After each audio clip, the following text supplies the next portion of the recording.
When Ernest Borgnine passed away in July 2012, the world remembered him as the gap-toothed, charismatic actor whose career spanned decades, from Marty to McHale's Navy and countless film appearances. He was a man who lived a long life, full of laughter and work, and he spent his final years in a quiet Beverly Hills estate tucked above Mulholland Drive. To those who saw it from the outside, the house appeared ordinary, an aging Mediterranean-style home with wide balconies, arched windows, and gardens where the sun seemed to always linger. But to those who stepped inside, the energy was harder to explain. After his death, the house remained on the market for some time. Many prospective buyers came to view it, but few stayed long. Realtors chalked it up to the price, the age of the property, or its outdated design. But some whispered that the house didn't feel right, as if Borgnine's presence lingered there in ways more tangible than memory. It wasn't until nearly a decade later that the house finally found new owners. A married couple in their late 30s, Mark and Laura Peterson, who had been looking to escape the density of Los Angeles proper. Mark, an audio engineer who often worked from home, liked the isolation of the property, its slightly retro character, and the idea that he was living in a house once owned by Hollywood royalty. Laura, a painter, fell in love with the sunlight pouring into the upstairs studio, and with the history attached to the place. They saw opportunity, not warning signs. The first weeks were calm. The house required updating, but they settled in quickly. They hung family photos in the hallway, unpacked boxes in the kitchen, and brought in their tabby cat, Oliver, who seemed to take immediate interest in the far corners of the house. Yet it was Oliver who first began to notice what they did not. At night, the cat often sat near the base of the staircase, staring upward for long stretches, his tail flicking. Sometimes, he would hiss into empty air before bolting beneath the couch. First, Mark and Laura laughed it off. "He's just adjusting," Laura said, though she admitted privately that certain areas of the house gave her a strange sensation, the master bedroom closet, for instance, or the hallway leading to Borgnine's old study. The air in those spots was heavy, like walking into a room where someone had been arguing moments earlier. Then came the noises, footsteps at night when both of them were in bed. The unmistakable sound of drawers opening and closing, though nothing in the morning was disturbed. Mark, convinced the house had poor acoustics and echoes, set up recording equipment in the living room, hoping to prove that what they heard was just sound bouncing through the hallways. But when he played the tapes back, he heard something that didn't fit: low mutterings, guttural words, as if a man was pacing just outside the microphone's reach, speaking to himself in a voice worn and restless. Laura grew uneasy. She told Mark she felt like she wasn't alone in the house, especially in the evenings. When she painted upstairs, she sometimes caught the reflection of a man in the window glass, not detailed, just a figure, broad-shouldered, moving behind her. Each time she turned, the room was empty. The history of the house weighed on her thoughts. Ernest Borgnine had been known for his boisterous energy, his love of company and laughter. But he had also lived there in his final, declining years, often alone. She wondered if the house had soaked up his loneliness, if the man who had entertained millions had left behind a shadow of himself, unwilling to let the place go. The incidents escalated subtly, then all at once. Lights flickered in the kitchen. The radio turned itself on late at night, always to static. One evening, while Mark was downstairs mixing a track for a client, Laura screamed from the bedroom. He ran upstairs to find her staring at the closet door, which had swung open on its own. Inside, hanging alone, was a single men's suit jacket, old, wide-lapelled, and distinctly not theirs. They burned the jacket in the garden that night, but the atmosphere in the house grew heavier after. Oliver refused to enter the master bedroom. Laura began painting darker, heavier pieces without realizing it, faces blurred in anguish, doorways leading into shadow, a lone man watching from a window. Mark, exhausted, insisted it was stress and the burden of moving into an old house. But when he caught himself one night speaking aloud in a gruff tone he didn't recognize, muttering words he didn't consciously form, he stopped denying that something had taken root in their lives. The Borgnine house had waited years for new owners, And now, it seemed, it wasn't ready to let them live there in peace. The days after the jacket incident became a test of patience and nerves for Mark and Laura. They tried to reestablish normalcy: morning coffee in the garden, quiet evenings in front of the television, weekends fixing up parts of the house, but the atmosphere inside refused to settle. It wasn't dramatic every day. Sometimes, it was just silence so deep it pressed on their ears. A stillness that made even the hum of the refrigerator sound intrusive. Other times, it was the faintest sense of movement, like the air itself shifting around them when no windows were open. Laura grew particularly sensitive. She would wake in the early hours, not to noise, but to the sense that someone was sitting at the edge of the bed. She never saw anything clearly, only the suggestion of weight on the mattress, the indentation that smoothed itself out as soon as she moved. On 2 occasions, she swore she felt a hand graze her shoulder, firm yet not aggressive, as if testing whether she was awake. Mark, stubborn in his skepticism, began keeping late hours in the studio he had set up downstairs. He buried himself in editing sessions, headphones on, screens glowing. But even in his sanctuary, the interruptions crept in. The mixing board lights flickered at odd intervals. His speakers emitted short bursts of static that weren't part of the audio tracks. One night, as he leaned back to rest his eyes, he felt the distinct vibration of footsteps crossing the hardwood behind him. When he spun around, the room was empty. The cat, Oliver, grew more vocal. He hissed less now and instead yowled in a low, mournful tone whenever he wandered too close to the upstairs hallway. He often sat in front of the closed door to the study, pawing at it, meowing as though something inside wanted out. Mark eventually opened the door, frustrated, only to find the room mustier than the rest of the house, as if no amount of cleaning could erase the decades that clung to it. The shelves were bare now, the previous owner's belongings long gone, but the air smelled faintly of cigar smoke, something neither Mark nor Laura had ever brought into the house. One Saturday afternoon, Laura invited her sister, Melanie, to visit, hoping company might lighten the mood. Melanie, a pragmatic woman with little patience for ghost stories, walked through the house with ease at first. But when she stepped into the upstairs corridor, she stopped abruptly, pressing her arms against herself. "Do you feel that?" she asked, her voice quieter than usual. Laura nodded slowly. The air in that corridor was always colder, denser, but she had gotten used to it. "It's like that all the time," she admitted.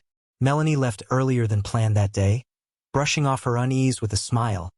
But she texted Laura later that night, "There's something in that house. Don't laugh at me, but I don't think you should stay there." Laura didn't reply. The breaking point came on a Wednesday evening in late autumn. The sun had long since dipped below the hills, and the house was awash in muted lamplight. Mark had gone to bed earlier than usual, exhausted, leaving Laura to clean brushes in the upstairs studio. She worked quietly, the sound of running water mixing with the occasional creak of the settling house. Then, without warning, she heard it. A man's voice.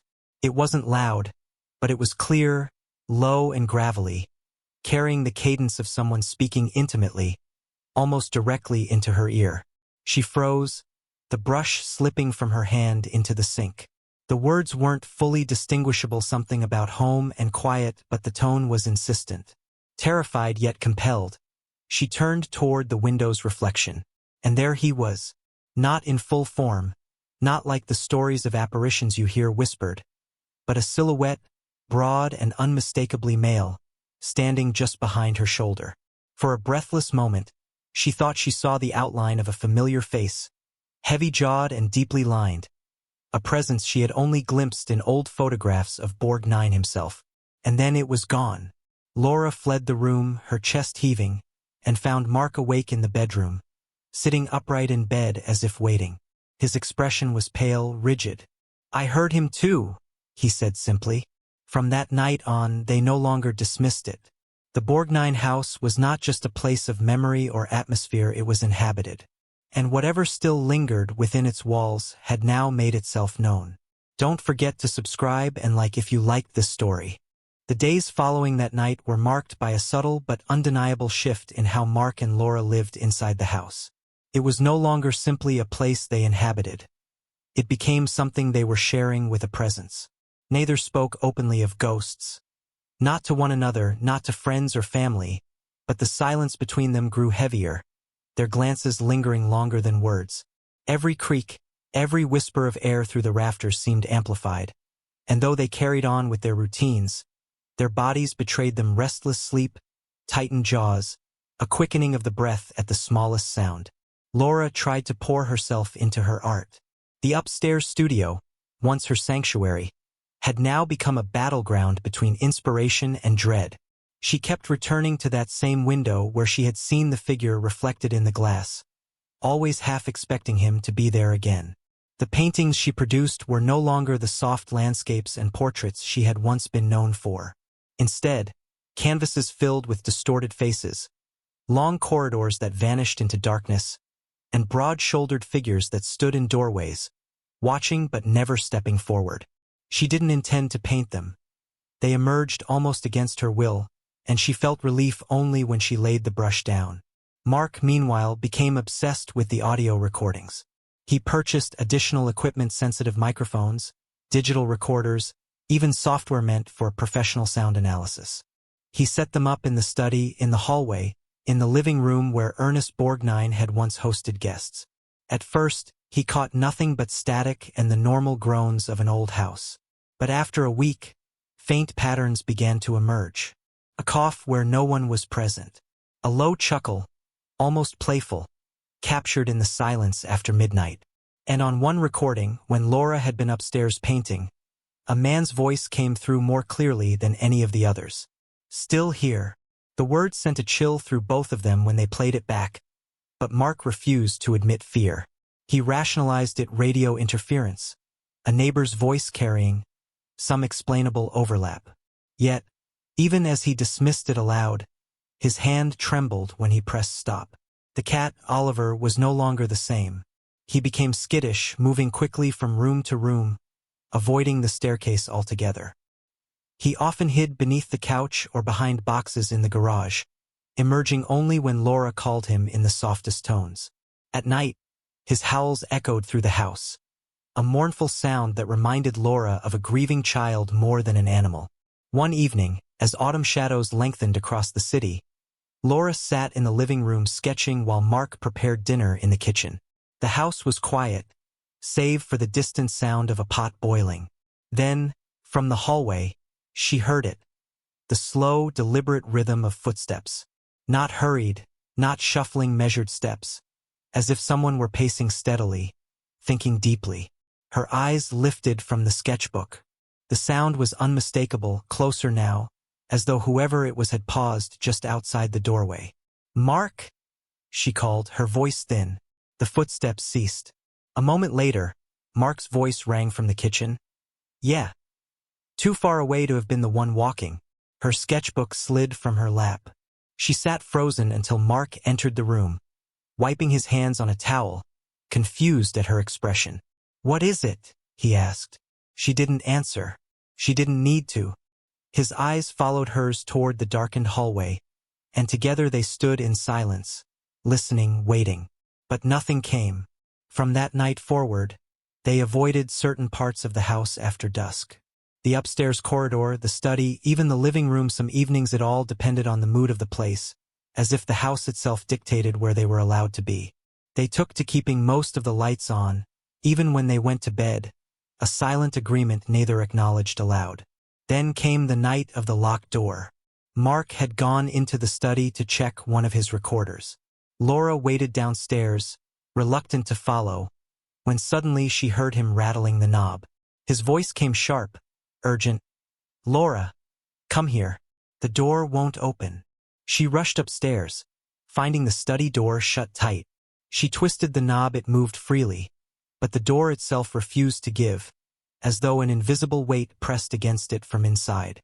Mark's voice came muffled through the wood. "It's not me, it's stuck. I can't." And then his words cut off. For a moment there was silence. Laura's breath quickened. She banged on the door. "Mark, answer me." When the door finally swung open, it did so without resistance, as if whatever held it shut had simply released. Mark stood inside, pale, his shirt damp with sweat. He didn't speak right away. When she pressed him, he only said, "I wasn't alone in there." He wouldn't describe it further. Not that night, not the next. But he stopped using the study altogether, leaving the equipment to gather dust, refusing to enter even when Laura begged him to explain. The house, it seemed, was drawing them deeper into something neither fully understood. The presence was no longer subtle, it was territorial, selective, deliberate. And though they tried to carry on with their lives, both Mark and Laura began to feel the same realization creeping into their bones. The Borgnine house did not want to be empty, and it did not want to let them go. The breaking point came in winter, when the house seemed at its darkest. The nights stretched longer, the air in the hills grew colder, and Mark and Laura's routines unraveled completely. They no longer hosted visitors. Friends had stopped calling after being politely turned down enough times. The house, once a promise of new beginnings, had turned into a sealed-off world where the outside seemed distant and irrelevant. Their lives shrank to the walls around them, walls that pulsed with presence. Laura's paintings grew disturbing. She no longer painted consciously. She attacked the canvas with furious strokes, standing back only to see what had emerged.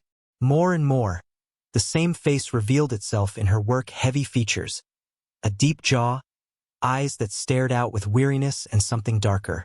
At night, she would wake drenched in sweat, convinced she had heard someone calling her name in a rough voice, only to find Mark asleep beside her. On several occasions she swore she heard laughter low, throaty, and just faint enough to wonder if it was her imagination. Mark, in turn, began to deteriorate in his own way. The once skeptical audio engineer no longer used his equipment to disprove, but to listen. Night after night, he sat alone in the living room with his headphones, playing recordings back until dawn. The more he listened, the more he claimed to hear full sentences this time, not whispers. Phrases that sounded like commands. He wouldn't repeat them to Laura, except once, in a rare moment of honesty, when he confessed, "He wants us here. He says this house isn't done with us." The cat, Oliver, was the first to leave. One night he slipped out through a window left cracked open in the kitchen. They searched for him for days, putting up signs, calling shelters, walking the neighborhood calling his name, but he never returned. Laura cried for him, but Mark only muttered, "He was smart to get out." Then came the night that neither of them would ever forget. It was close to midnight when the electricity failed. The entire house dropped into silence, the soft hum of appliances gone, the familiar glow of lamps extinguished. Only the dim moonlight through the arched windows gave shape to the rooms. Mark fumbled for a flashlight, but before he could turn it on, they both heard it. The creak of the stairs. Slow, deliberate, heavy. Laura grabbed his arm, nails digging into his skin. "Don't," she whispered. But Mark pulled free, stepping toward the base of the staircase, his eyes fixed on the dark landing above. And then they saw him, not a reflection, not a shadow half caught in glass, but a full figure descending. Broad shoulders, the outline of a man who moved with purpose. The details were blurred, as if the figure was half-woven from smoke, but the shape was undeniable. A presence that carried weight, each step vibrating faintly through the floorboards. Laura couldn't breathe. Her body screamed to run, but her legs refused to move. Mark, transfixed, whispered under his breath as though recognizing him.